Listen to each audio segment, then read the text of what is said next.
everyone, and welcome to the RotoWire Fantasy Basketball Podcast. I am Mike Barner. He is Kirien Sprecher, and we come to you every Wednesday to give you the information that you need to win your fantasy basketball leagues. Kirien, how are you today? I'm doing great. Going to the Bucks Mavericks game tonight. Let's get into it. Oh, yeah, he's going to have all those Spencer Dinwiddie props fired up to make that game a little bit more enticing. I do want to apologize in advance. I am sick. I am trying to power through, not losing my voice here. So we'll see. I'll try not to yell too much, conserve it, but there will be points of yelling. It has to happen. So first, the biggest news of the day yesterday is Kyrie Irving has a torn ACL and will be out for the remainder of the season. Then also Shams went on the Pat McAfee show and said Anthony Davis could be shut down for the rest of the season. This is a bottom falling out for the Mavericks situation. PJ Washington's out. Jaden Hardy, he's going to miss multiple weeks with an ankle injury. The sky has fallen, right, Kirien? There's nothing left for the Mavericks this season. Dude, this is biblical stuff in Dallas right now. It's pretty disgusting, and not much they can do about it. Obviously, the trade impacts everything, but the injuries are just a completely different story. You mentioned Lively, Gafford, PJ Washington, Hardy, Dante Exum recently popped up on the injury report. Caleb Martin, who they acquired ahead of the trade deadline when we thought they were still, contenders, buyers. He just recently went to the G League, so he may be back. So maybe like one shining light. But otherwise, it's very, very dark in Dallas right now. During their loss Monday, Kai Jones led the team with 34 minutes. Najee Marshall was the only other guy that played over 30. I think we've been talking about it for a couple of weeks now. I think Max Christie is like really the only guy worth rostering in Dallas right now in standard leagues, at least. At least he's like the most consistent. Like the other guys, like they'll have some big games and some very bad duds. I would take a flyer on Kai Jones if you need a big man in category leagues, just for like the rebounds and stuff. But there's not much to be super enticed about. I don't think we're going to Dallas and we're finding a league winner anywhere there with all these injuries. Yeah, the three guys you want to consider, you mentioned Christie. He's available in 73% of Yahoo leagues. Spencer Dinwiddie is available in 71% of Yahoo leagues. He'll be a bit of a roller coaster, but there's going to be nights when he explodes just because of the amount of shot attempts available. And then Najee Marshall is available in 80% of Yahoo leagues. Najee Marshall is in a bit of a slump right now from behind the arc. I was watching that Mavericks-Kings game, and he was clearly hesitant to shoot threes. Like, because he's so cold, he was just driving towards the rim. He's going to have to get himself out of that somehow. None of these, Christie's, like you said, highest floor guy you feel safest about. But we've had a lot of big names go down recently, which we're going to talk about. So if you're desperate, I think Dinwiddie and Marshall are also two other guys to consider. Yeah, I would also, with Marshall, I'd say it's a lot easier to hit threes when you're wide open. Yes. It's a little bit different when you got a hand in your face now because there's nobody else to take shots. And now another big injury, Jaren Jackson Jr. of the Grizzlies was reported yesterday. He has a grade 2 ankle sprain. He is labeled as week to week. I mean, we might not see him again in the month of March.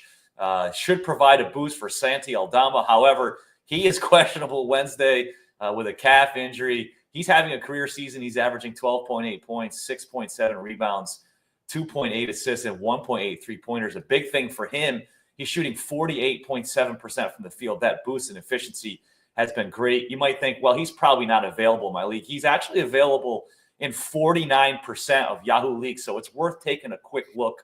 Even if he sits out tonight, Aldama's got to be a guy that you want to target, right, Kirien? Yeah, absolutely. Okay, so just going back to Jackson at first, like, am I crazy to think that, like, the outside perception is that he's kind of injury prone? Yeah. Like, but that's just not really the case. 78 games in 2021, 63 in 2022. He played 66 last year when literally everyone else in Memphis was hurt most of the season. And he's currently at 59. He hadn't missed a game since he missed the first two of the regular season. You said week to week, that means probably reevaluated in a week and then give him, even if he's cleared, then it takes a week to get his conditioning back. So this is probably a multi-week thing. Aldama is definitely the first pivot. I would also say that, he's been dealing with a calf injury. He just missed the last game. He's questionable for their upcoming game. But if he's cleared to suit up, definitely throw Aldama in the mix. He's one of those guys, like you said, he's gone on spurts. So then he gets picked up and then he, gets cold a little bit. He gets dropped in leagues. But like the overall body of work has been fantastic. So I would roll with Aldama when Jackson's out. You also have guys like G.G. Jackson, Vince Williams. They flashed last year when Memphis was dealing with all of these injuries. So maybe those guys are also pivots if Jackson and Aldama are out. But the only other thing with Jackson's timeline is like Memphis is really battling for home court advantage, right? So I feel like, that's a big deal. Like the difference between like the 2 and the 3 seed to me, it's like whatever, or the 3 and the 4. But the difference between the 4 and the 5 is very important. So I think they're going to try and push. But also, they've won a lot of games while dealing with multiple injuries. So they'll probably be semi-cautious, but I don't know if, you said through March, that might be a bit of a stretch. But either way, it's going to be multiple weeks. While we're talking about Jackson here, Chris in the chat asked, does Zach Edey get a bump with this Jackson injury? Is he worth rostering in a 10-team, 9-category league? His playoffs start week 21. 10-team league, no. I would definitely not add Edey. I mean, he might get a little bit extra minutes because they can't play small with Jackson at the 5 more often.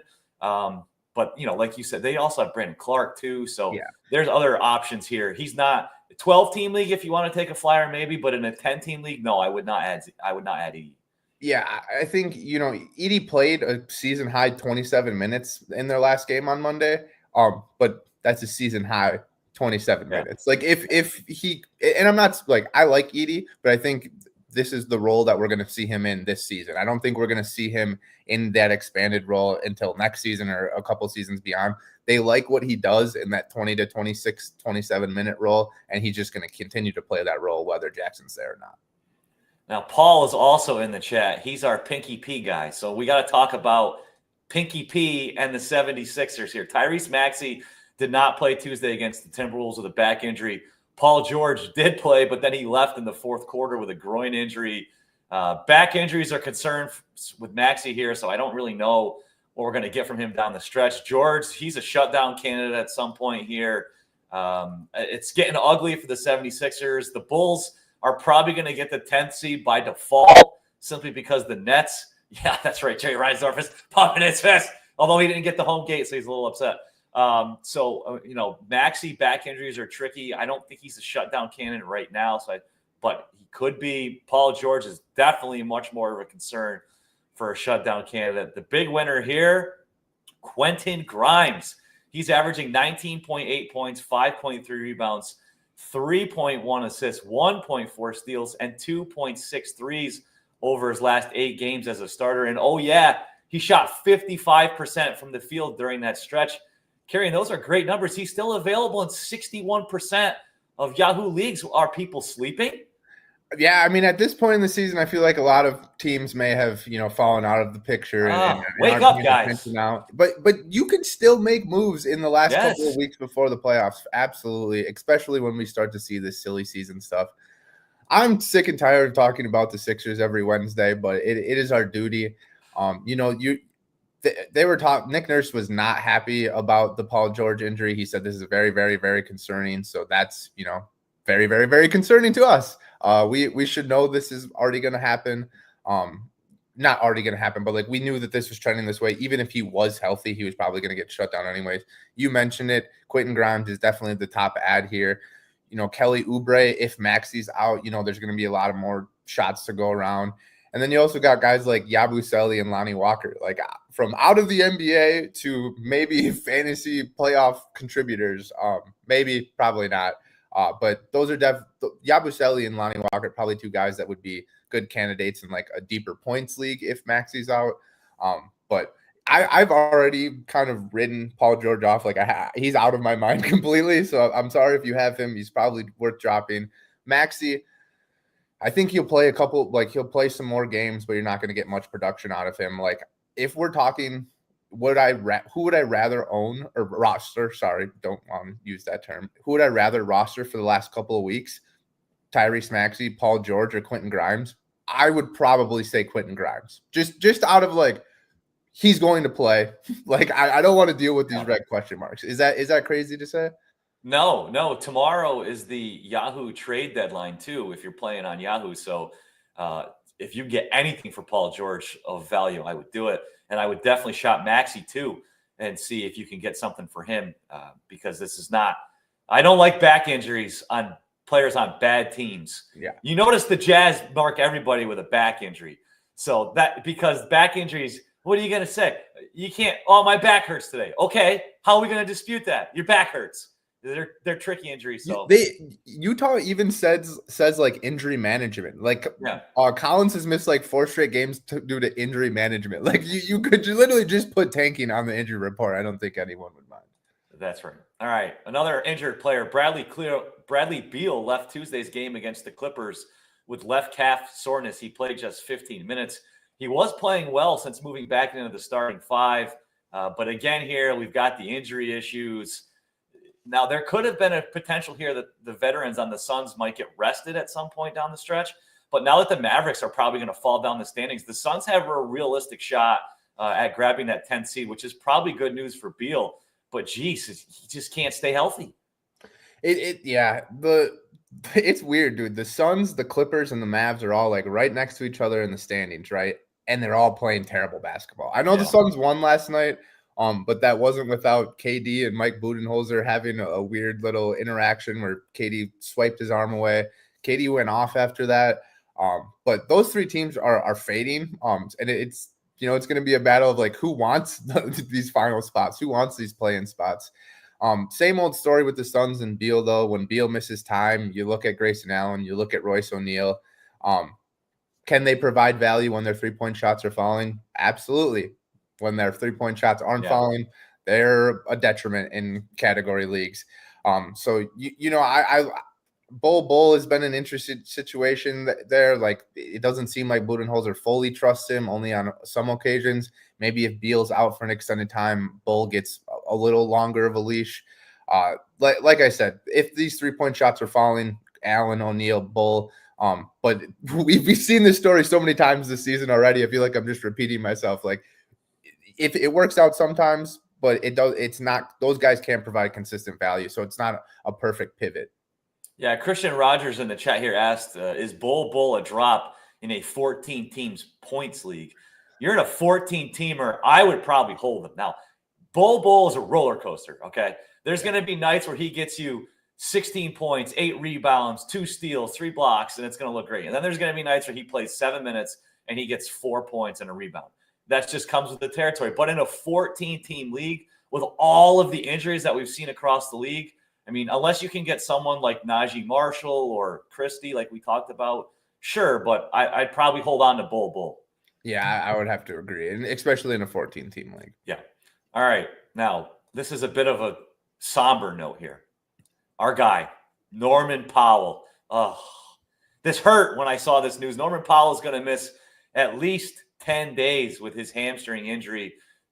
He came back for 1 game. He got hurt. So the hamstring injury here, the Clippers are going to have to be cautious with the veteran here and the hamstring. So Bogdanovich, he's averaged 12 points, 3.6 assists, and 2.6 3-pointers over his last 7 games. Amir Coffey's going to play more. Neither of these guys are a must-add. This is more of a, we miss you, Norm. Please get healthy for the fantasy playoffs. Yeah, absolutely. Even with Kawhi back, it's starting to feel like Powell was really the straw that was stirring the Clippers' success early this season. It's tough break. You mentioned Bogdanovich, Amir Coffey, Ben Simmons have both been out while Bogdanovich starts. With Kawhi and James Harden healthy, if Powell isn't playing, there's not much to see here, in my opinion. Like maybe Bogdanovich has a couple of good games with Coffey and Simmons out, but when all 3 of those guys are healthy, they're all going to be playing 20 minutes, and that just takes away all of their value. Agreed. All right. On the Miami Heat side of things, Khalil Ware and Andrew Wiggins are both out for tonight's game against the Cavaliers. The Heat are also playing without Jaime Jaquez Jr. and Nikola Jovic, so their depth is really being tested right now. And that has resulted in Duncan Robinson has played at least 29 minutes in 4 straight games. He averaged 17.8 points, 4.3 assists, and 2.8 3-pointers over those games. If you're in a daily league and you want to pick up somebody, Duncan Robinson's a nice stream, but nobody we're really rushing to add in terms of rest of season value, right, Kirien? Yeah. Rozier played 35 minutes. Bam and Duncan were the only guys that played 30-plus minutes this last game. These guys all played 25 minutes. Pelle Larson, Tyler Hero, Haywood Highsmith, Alec Burks, Kyle Anderson. I mentioned this last week that Rozier, with the way Miami was trending, if he started seeing 30-plus minutes, he might be worth a guy. So I'll mention that again. But Miami's another one of these veteran teams after this trade. They're trending in the wrong direction. Tyler Hero is really the only one that, Tyler Hero has been an elite fantasy contributor. Bam has been the guy that, he usually is. And then Khalil Ware spiked, and then now the offensive production has fallen off a cliff. The defense production is still there. Those are really like the three guys that I would want to roster in a 12-team league. All right, here's the point in the show where my voice is going to be tested. I have to talk about the Toronto Raptors and the baloney, absolute baloney that they pulled last night against the Magic. They tried to lose the game, okay? Here's some important things here. They were up by 9 points with 9 minutes and 43 seconds left in the fourth quarter when they pulled Emmanuel quickly. Did not come back in the game. They were up by 10 points with 8 minutes and 7 seconds left, and they pulled Jakob Poeltl. Did not come back in the game.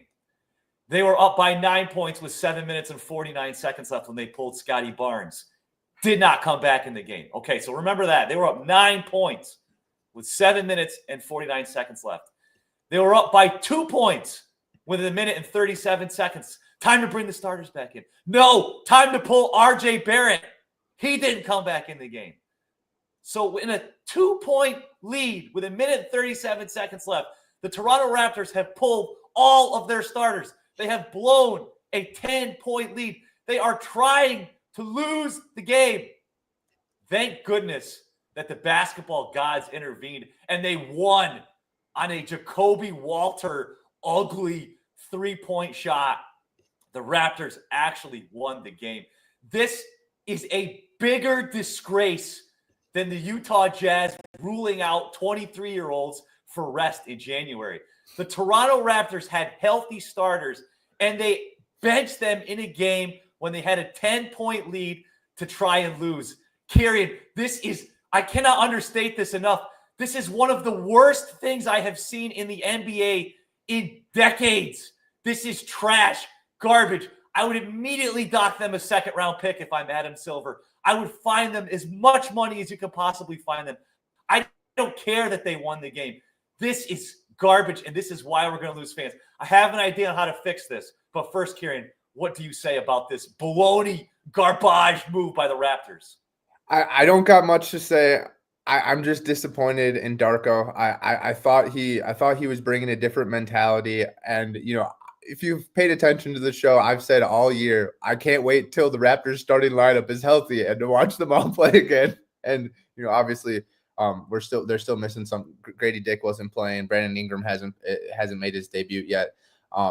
But even when they have all these guys available, they aren't playing them in the fourth quarter. So it's very, very disappointing to see. And I second all of your grievances. Absolutely tragic. And I'm excited to hear about how your thoughts on how to fix this. Okay, here's how to fix this. I was up late last night. I was so mad. I was seething after this happened. My wife's sitting next to me. Why are you so mad? I got a piece of paper and a pen out. I'm drawing up ideas. I got to fix this, okay? Go on my Twitter, X, whatever you want to call it, at RotoMikeBarner to see this in detail, okay? I got the whole thing laid out in it.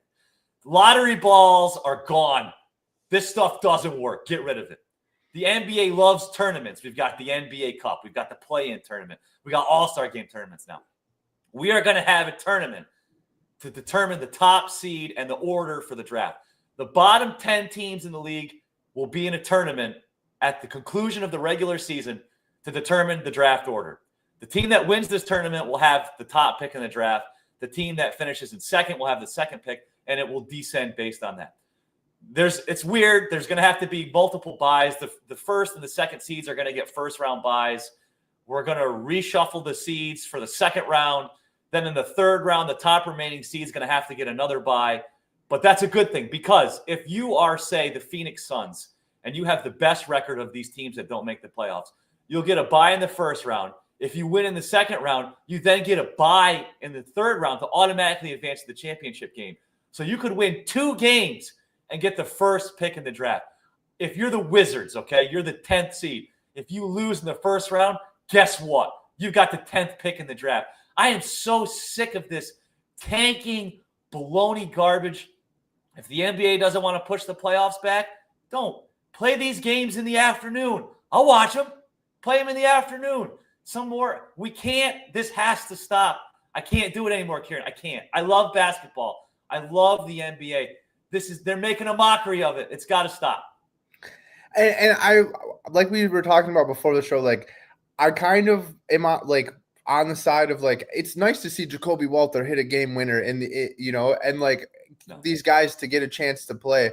But when you're actually watching these games, it's not like that. It's not like, oh, this team is just playing harder and they're playing whatever. More often than not, when these bench players come in or these G League guys come in and they're playing against, regular NBA players, the regular NBA players take it down. Like the energy level just drops a little bit. And sure, like, yes, you got to give credit to the young guys. And it's sometimes exciting to watch that. But this is the best of the best. To quote right. Will Smith in one of the best movies of all time, Men in Black, best of the best, sir. Like this, we want to see the best of the best play against each other every night, and that's just not what we're getting in the NBA. Hell, like I said, I'm going to the Bucks Mavericks game tonight. Who's playing on the Mavericks side? And it's the second half of a back-to-back for the Bucks. They haven't released the injury report. Might not see Giannis, might not see Dame, might not see Kuz. We're the fans are just not getting what we want, and that's watching the best of the best go up against each other every night. Completely agree. All right, now that we've gotten that off our chest, I feel a little bit better. Yeah, I feel lighter now. All right, we're going to talk about some players who are trending up and down heading in to the stretch run of the season. But before we do that, let's hear a word from our good friends at Edge Boost. Have you ever had your debit card decline or had to call your bank at 3 a.m. in Vegas? Edge Boost is the first consumer-facing online bank dedicated to the gaming industry. There are numerous benefits to using Edge Boost. $250,000 per day in debit deposits, unlimited withdrawals, cash back on sports betting, DFS, and sweeps. Deposit $25, get $25. 100% approval for all gaming activity. Financial segmentation for discretion and responsible gaming. It's compatible today for prediction markets, iCasino, DFS, sports betting, lottery, brick and mortar casinos, horse racing, and sweeps. No transaction reviews or account freezes. Visit edgeboost.bet today and use promo code ROTOPOD. That's promo code ROTOPOD. Okay, now we're in March. We're down the home stretch here in fantasy basketball. We got to win some leagues. Let's talk about some players who are trending up or trending down, and if we think that will continue. First up, Josh Giddey of the Chicago Bulls. We'll use this as the Bulls Minute for today's podcast. Over his last 12 games, Josh Giddey has averaged 19.7 points, 8.2 rebounds, 6.4 assists, 1.3 steals, and 2.5 three-pointers, which is a big improvement for Josh Giddey. He's shooting 50% from three during that span. This season, he is shooting 37.3% from behind the arc. That's the highest mark of his career. And it's worth noting he has improved his shooting percentage from three in every season of his career. Now, he did sit out Tuesday's game against the Cavaliers with a quad injury. It doesn't seem to be serious. Ayo Dosunmu's out for the rest of the season. Lonzo Ball's constantly hurt. What do we think here for Josh Giddey, Kieran? Should we expect this to continue? I'm going with we should expect this to continue. Like you said, he's a little banged up, but it's just a contusion right now. That's what the injury report says. So a bruise, he should be back before long. I mentioned it earlier. The Bulls love the play-in tournament, man. Yep. There's nothing more than, peanut butter and jelly, Bulls in the play-in tournament. It goes together very well.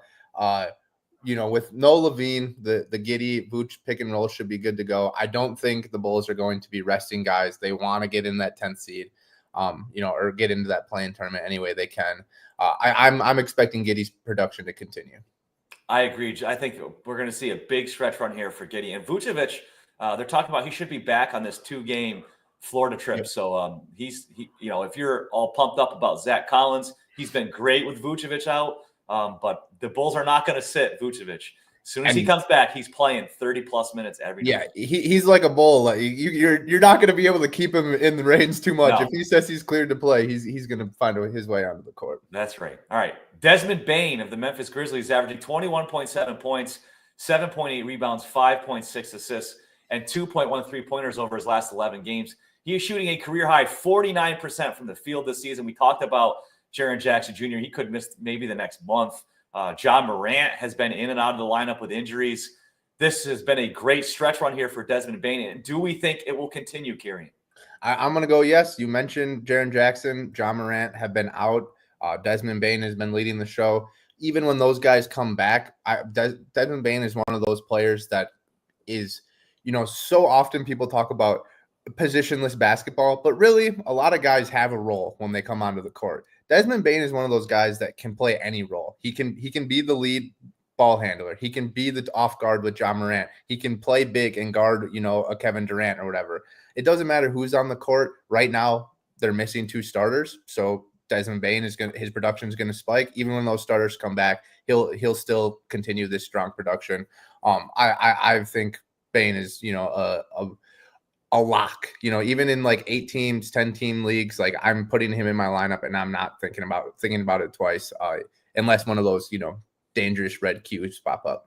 Yeah, I couldn't agree with you more. He's going to have a monster stress run to the season. Before we start talking about the guys who are trending down, our final player who is trending up down the stretch here is Toumani Camara of the Portland Trailblazers. He's averaged 13.3 points, 7 rebounds, 2 steals, and 1.9 3-pointers over his last 14 games. As if that wasn't impressive enough, listen to these shooting splits. Over that 14 games, he shoot 53.4% from the field, 90.9% from the free throw line, and 47.3% from behind the arc. That's elite efficiency. Now, he's averaged 33 minutes per game for the season, but during that 14-game stretch, he averaged 36 minutes a game. The Trailblazers are technically still probably in the playoff hunt here. I don't think that impacts Camara, whether they're going for it or tanking. He is locked into a big role down the stretch. I love Camara down here, Kirien. How about you? Yeah, I'm going to say his production will continue through March. I'm going to end it at March, and then April is anybody's guess. Camara, a legitimate chance to be on an all-defensive team. He's one of the best defenders in the league. I just don't know if he has the recognition, the team success enough to get those votes. But he worthy candidate, in my opinion. He's already at 60 appearances, so he can easily get the 65 mark. The Trailblazers are 4 games back of the Mavericks. The Trailblazers, I mentioned those teams earlier, right? With the veterans, the Clippers, the Suns, the Mavericks. Those teams are all ahead of the Trailblazers. But over the last couple of weeks, dating back to before the All-Star break, the Trailblazers have been the better team, and it's not really even close. So the Trailblazers could make a push here. They also could fall down the standings. So I'll say Kamara's production continues through the end of March. And I have one random question to ask you, put you on the spot here. Okay. Early in the season, I can't remember, probably around Christmas time, I was trying to trade Mikal Bridges in a dynasty league, and I got offered Bilal Coulibaly and Toumani Camara. Guess which one I took, and guess which one I wish I took now. Well, I'm going to assume you kept Mikal Bridges. No, I traded him. You did? It's a dynasty league, so Mikal Bridges, his contract was up this year, so I wasn't going to get to keep him next year. And then Camara and Coulibaly were both on their second year of. You got to pick between the two. You didn't get both of them in the trade. I got I had to pick between the two. Then you definitely got Coulibaly, and you wish you had Camara. Yes, absolutely. Yeah. Oh, I thought you got both. I was going to say that would have been that would have been a steal. Yeah, man, that would have been. I mean, Camara or Paul George? Camara. That's not even a question. That right there is the definition of silly season in the NBA. If I had told you that in November, you would have had me drug tested. You would have said, "What is the matter with you? You really want Camara over Paul George?" And yeah, that's where we've come at this point. All right, now we got to talk about some guys that are trending in the wrong direction. Isaiah Hartenstein is averaging 9.4 points, 8.9 rebounds, and 3.5 assists over his last 14 games. He averaged 25 minutes per game during that span compared to 28 minutes per game for the season. Good thing is he's still been efficient. He's shooting 60.6% from the field during those 14 games. But the counting stats are going down for Hartenstein, and that's probably going to continue with Holmgren healthy, right, Kirien?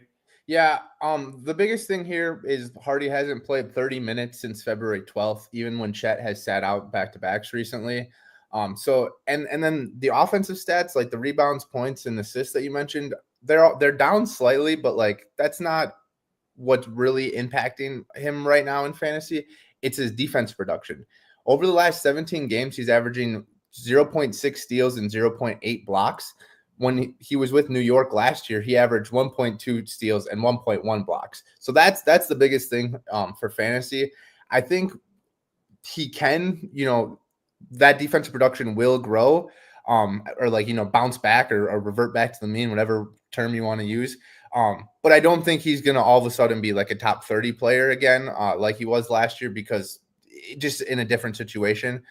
So I think you can expect that, 9 points, 9 rebounds, handful of assists, but that defense production will come up, and then you'll get a slight boost, but he's not going to be, a top 30 guy. He's at his best, he's around like a top 50 guy.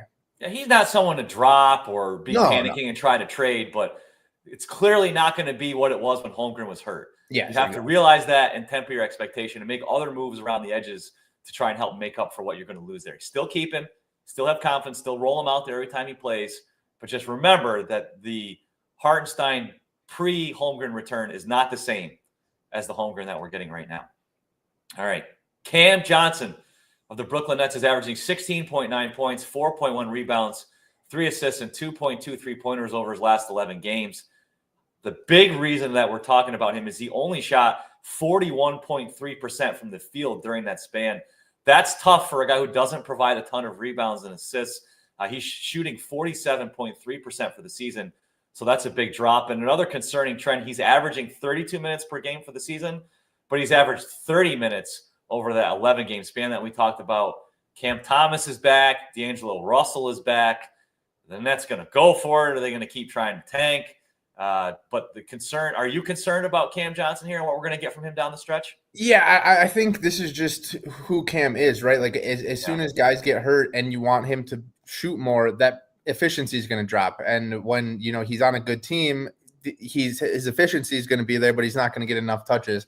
I think the biggest stat that I found here was, over the last 11 games, Cam's highest shot total was 20. Cam Thomas has attempted 20 plus shots in 8 of 21 appearances this season. So now Cam Johnson is just not the guy that's going to, shoot 30 times a game and get these counting stats just on sheer, attempts volume alone. He's better when he's surrounded by good players and getting efficient shots. So maybe with Russell and Thomas back, we see a boost in his efficiency, but you're not going to see a boost in his counting stats. Yeah, I think the biggest risk with Johnson is, let's say the Bulls win 2 games in a row and the Nets lose 2 games in a row. All of a sudden, the Bulls have like a 4 or 5 game lead, and there's no way the Nets are going to make that up. And then you could run into that's when they start resting guys. So it's asking a lot for the Bulls to win multiple games in a row or 2 games in a row. But that's something to keep in mind with Cam Johnson. And our final guy that's trending in the wrong direction is a veteran, Chris Paul, averaging 7.2 points, 2.1 rebounds, and 6.9 assists over his last 12 games. He's averaged just 27 minutes during that 12-game span, which is down from 29 minutes per game from the season. So De'Aaron Fox is in the fold now, which takes some ball handling responsibilities away from Chris Paul, which takes some assist opportunities away from Chris Paul. We've also got the issue of the Spurs possibly falling farther down the standings here and further out of the chances of gaining one of those play-in spots. So there's a shutdown risk here with Chris Paul at some point. What do you think about Chris Paul and his recent slump and what we should expect from him moving forward? Yeah, I think you nailed it. The Spurs kind of getting out of like that slump that they were in after the Wemby, injury, because they were looking really, really bad. Fox has been playing well recently. I just don't see how the next 6 weeks is productive for the Spurs if Chris Paul is playing 30 plus minutes. And no offense to Chris Paul, but give us Vassell, give us Stephon Castle, give us De'Aaron Fox, let those guys play. Let them develop their chemistry without Wemby. I have no say in what happens with the Spurs. But so maybe Paul continues to play, but I'm not expecting Paul. Let him play 20 minutes. Let him get the young guys some easy buckets every now and then again. But we don't need to run Chris Paul into the ground here in late February or late March, early April. So I'm expecting Paul to maybe not shut down completely, but have his minutes reduced. All right, now before we move on here, we want to talk about our good friends at Pool Genius. Want to win more in your golf, March Madness, and football pools? Pool Genius gives you data-driven picks and strategies to outsmart the competition. With over a decade of analytics and historical data, Pool Genius is the only site dedicated exclusively to helping people win sports pools, with Pool Genius users winning 3 times more often than expected. RotoWire listeners get exclusive offers. Visit poolgenius.com/RotoWire for up to 55% off or start a 4-day free trial. That's poolgenius.com/RotoWire. Now, it's almost time for the favorite segment. You got a chance to call all your relatives in, or if you're in the office, get in the conference room. Get us up on the big TV in there and get ready to show everybody. Now, we don't have a lot of time for questions here. We took a bunch while we were doing some news and notes, but there is one important one, Kirien. The last question in the comments here that I think we should talk about and spend a couple minutes on. Aaron Van Buren asks, what is your best advice for the fantasy playoffs first-year player here?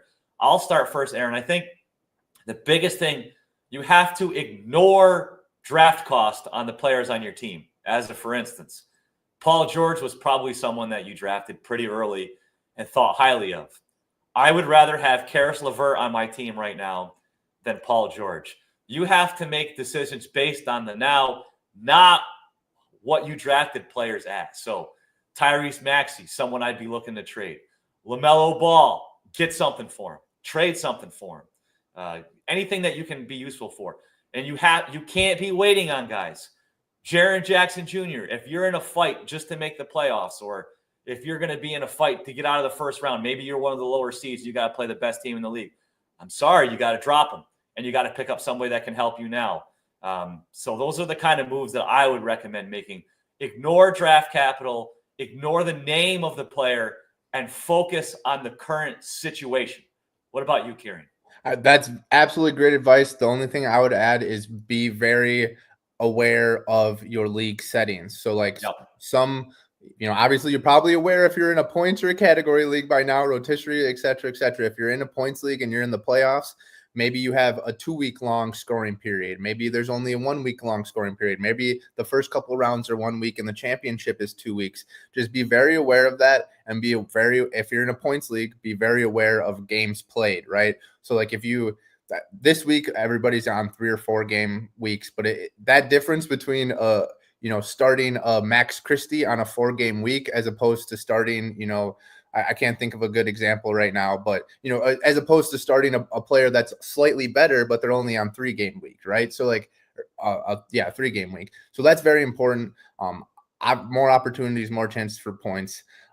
But like Mike said, think about the now, and then be very aware of your league settings. So I think that's great. Let me just go through a couple of these because I think we answered them at some point, but maybe they weren't around for them. So yes, like we want Max Christie over PG. We want Quentin Grimes over PG. Thanks, Mr. Flynn, for the question. Rogers, Bull, it probably isn't a drop in 14-team leagues. Pinky P, thanks for the shout out, Paul. We answered the Zach Edey question. Is Fred VanVleet a drop in 10-team leagues? I think this is a decent question. He missed a bunch of time, came back, re-injured the ankle. I'm not expecting him to play for a couple of weeks. You saw what Reed Shepherd did, little foreshadowing. You see what Eamon Thompson does. I don't think the Rockets are too worried about Fred VanVleet playing in the next 6 weeks. I think they're more worried about him playing in the playoffs. 10-team league, probably a better option out there. Bull or Kai Jones. That's the last good one. Well, I think you got to remember with Kai Jones, we saw centers for the Mavericks, Moses Brown. Yeah. So this is a 10-day contract thing. Yeah. So we might not, Kai Jones could, and I'm going to talk about Kai Jones here in a second. He might be good for a few games, but then they might not bring him back. Yeah. So I'd much rather have Bull at least has a guaranteed roster spot. Absolutely. And then I think Bull is way better in points leagues because that efficiency isn't always there, whereas Kai Jones, a lot of rebounds, a lot of easy buckets. And then obviously you get the blocks and the threes with Bull in category leagues. Jeremy Grant, you wish you were here last week, Joel. No, we do not expect Mr. February. It's March. He's out. March. Mr. February is out. The calendar has turned. He is done. For sure. All right. We have one more about the Raptors starters. We kind of touched on that, Kenny, a little bit.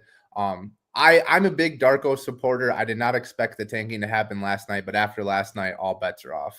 I can't talk about the Raptors anymore. I'm too upset. And thank you, everyone. Rewind a little bit. Your questions in the chat and for listening to the show this week. And now it's time for the What Was That stat lines of the week. Kirien, you were up first, my friend.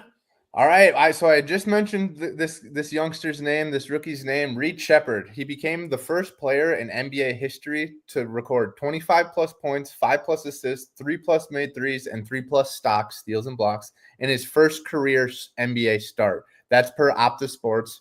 You can fact check them. I did not want to take the time to fact check every player that has ever made a start in the NBA. This may not be the first time this has ever happened, but I still think it's impressive.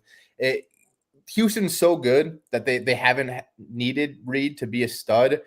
The talks, leading up to the draft was he's the next Steph Curry, blah, blah, blah, blah.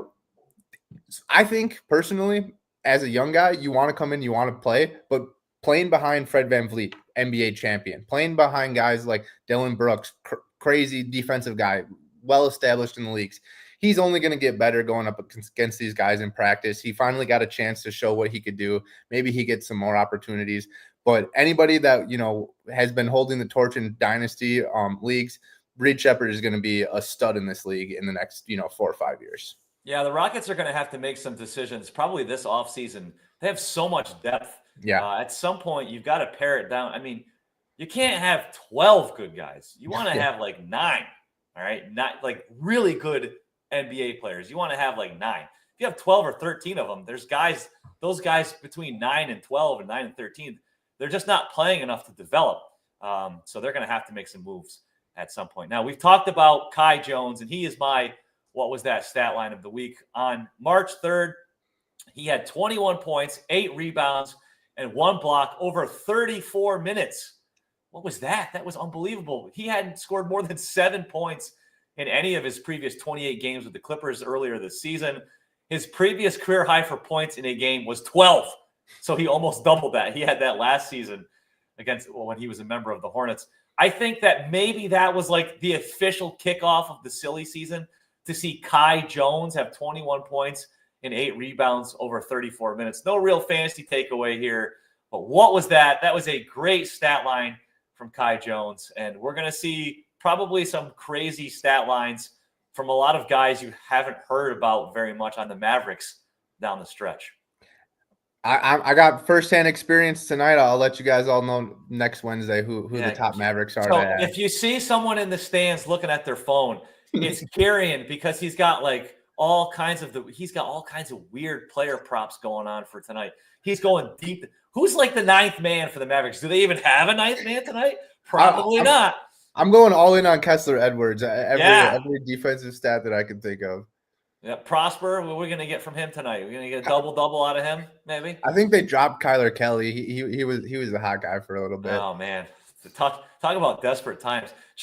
Imagine if there was some sort of a tournament at the end of the season to maybe get us excited about some of these bad teams. All right, and with that, go ahead.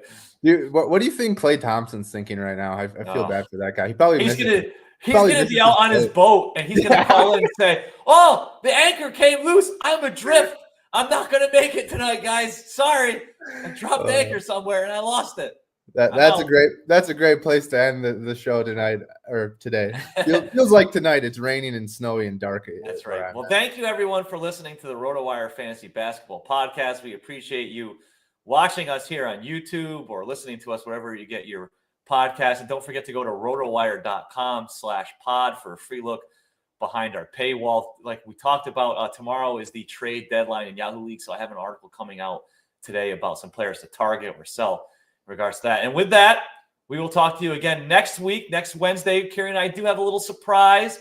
Don't want to say it yet, just in case, but we do have something scheduled that we will hopefully enjoy for next Wednesdays. Until then, may your fantasy basketball team stay healthy, and may you get closer to bringing home a fantasy basketball championship. Good luck, everybody.